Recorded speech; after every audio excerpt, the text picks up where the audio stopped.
Hey, how's it going, everyone? Happy Thursday. Today is January 27th. And first off, to say, I hope you guys are having a wonderful day and everybody's staying diligent on your health. Hope you have made your phone calls out to your doctors to get your blood work done, whatever it may be. Make those appointments, take care of you, because if you don't, who will? So today is my 11th injection. Yes, my 11th, and I'm doing really, really well on the Kesimpta. I must say, I'm doing really, really good. Feeling a lot different than what I have on other medications. So that's a plus. So, you guys know I always post my injection days on here in a day or two after to let you guys know how I'm feeling. So that way we can share, compare, and support.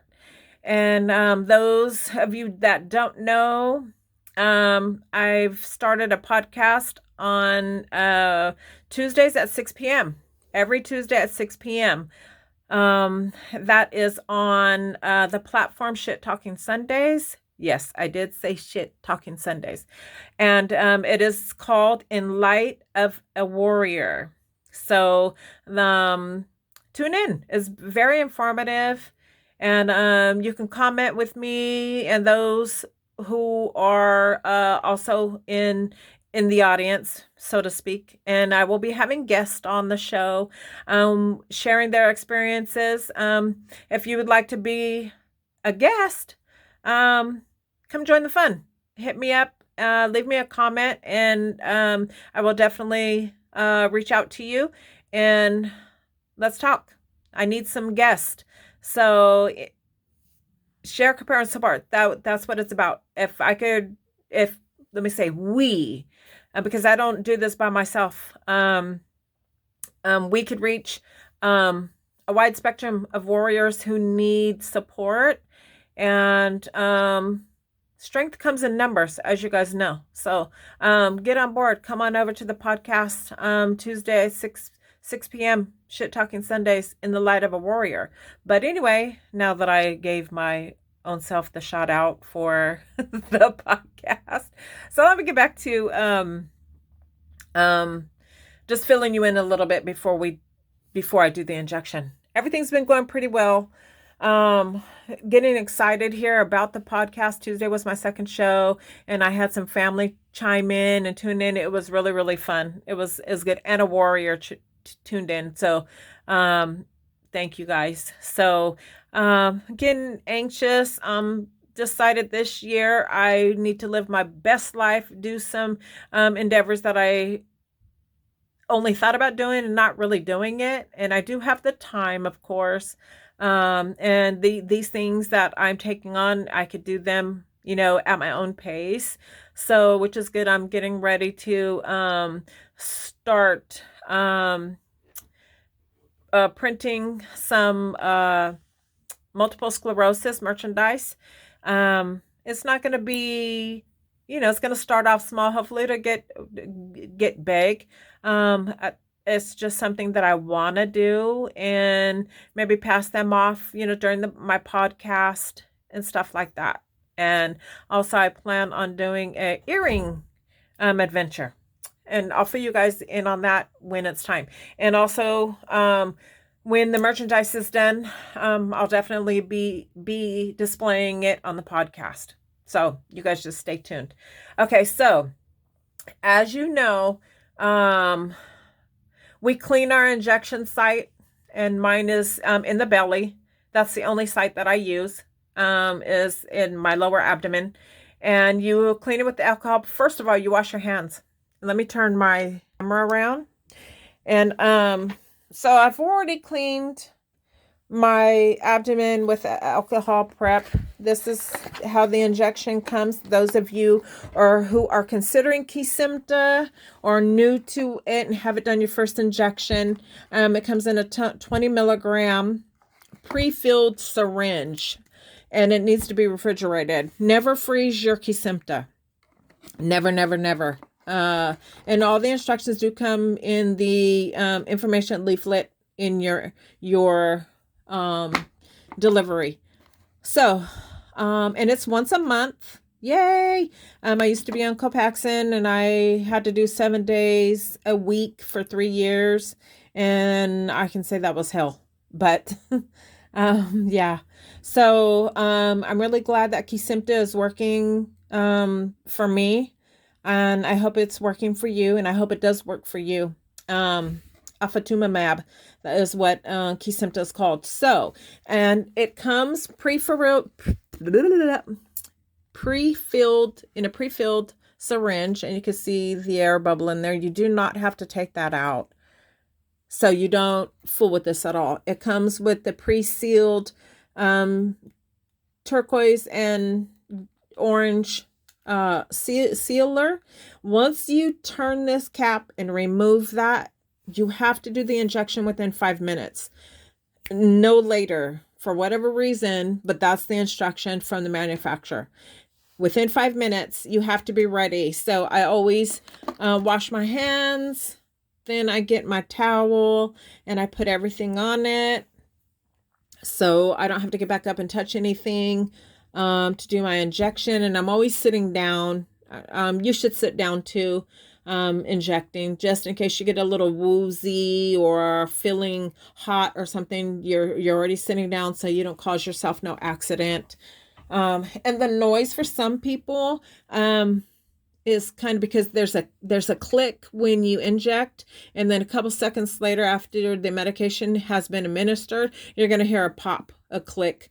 And then sometimes that, from my experience talking to warriors, that gets them kind of nervous. So I think, the best thing to do is just sit down and be relaxed. So, and have some water there in case you need to drink some water, or just, if your nerves are a little bit jittery, just, get in a calm state the best as you can, and know that, the medicine, is for a greater purpose. So, as for me, I couldn't wait to today to do it.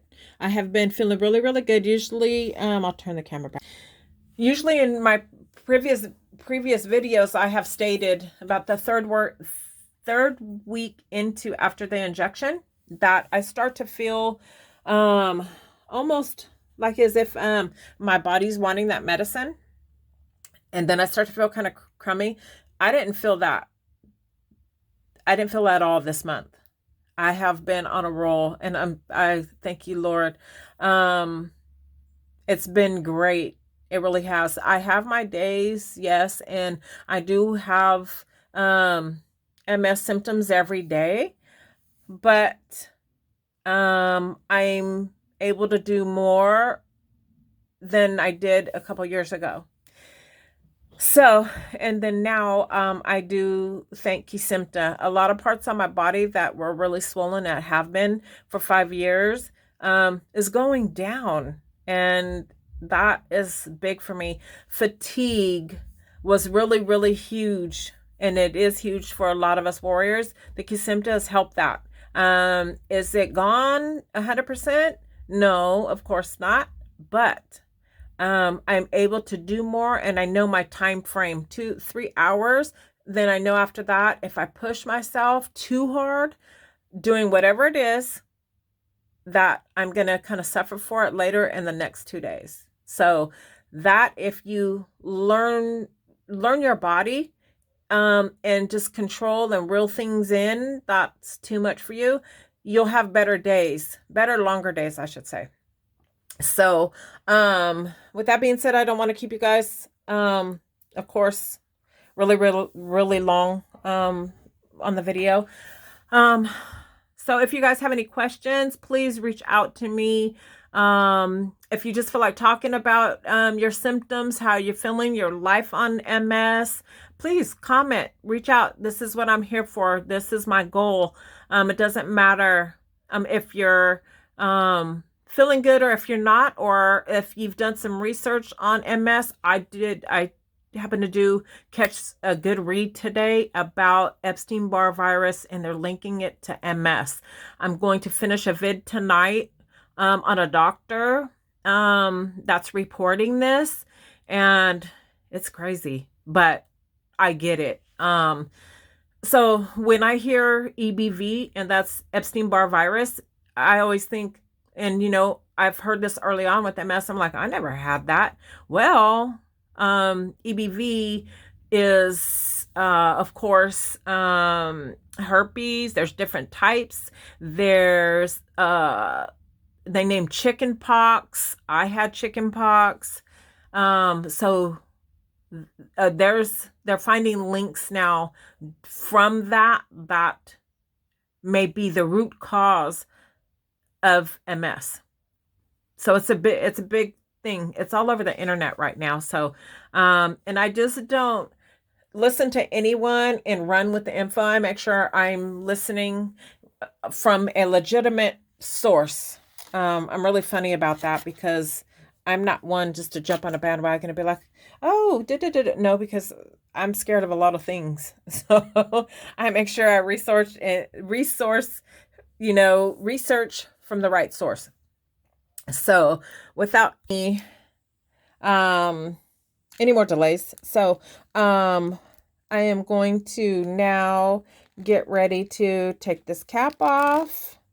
And let me see if I could put the phone down just a second, guys. You're going to probably kind of be all over the place real quick. Okay, so I'm going to pop my cap off, in which I just did.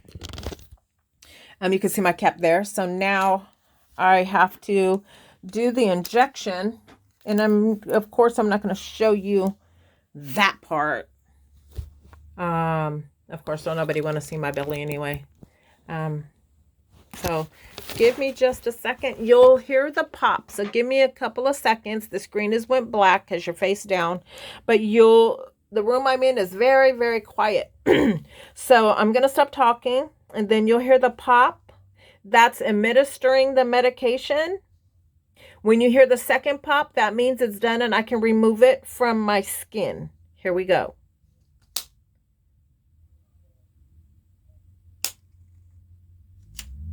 Okay, guys, done. So then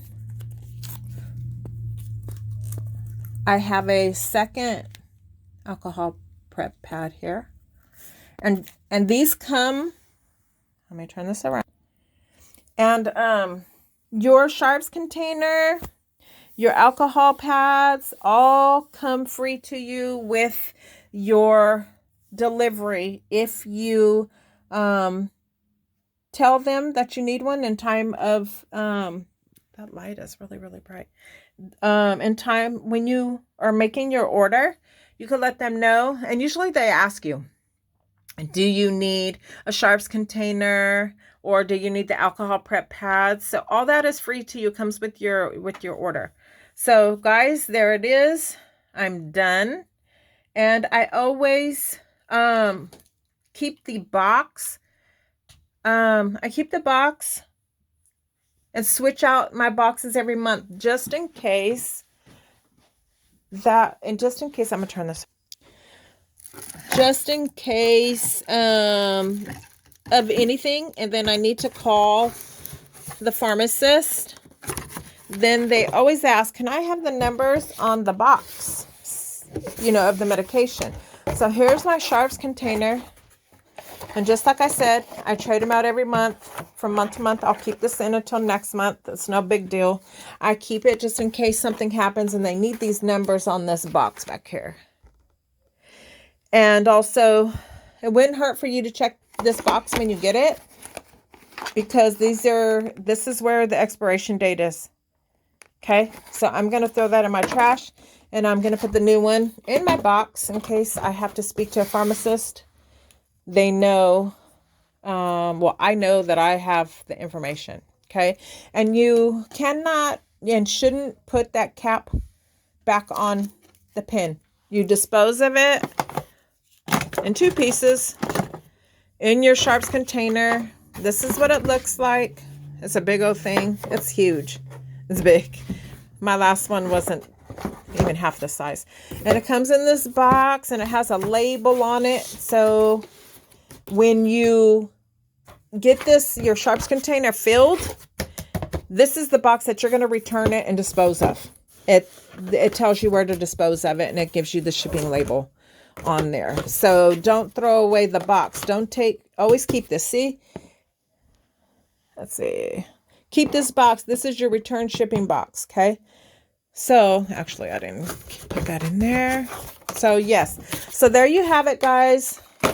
And I did my Allegra and Tylenol an hour before this injecting.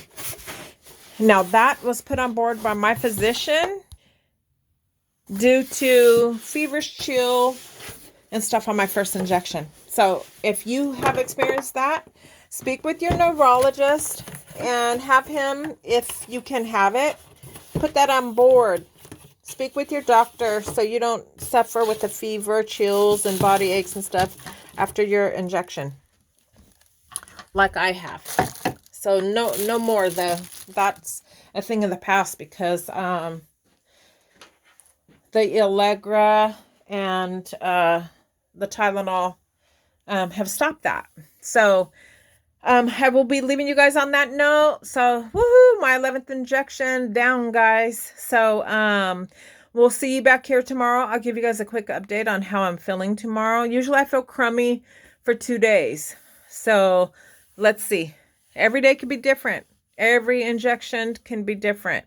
So, I'm going to leave you guys on that note. Have a pleasant night and a better tomorrow, guys. See you later, warriors. Good night.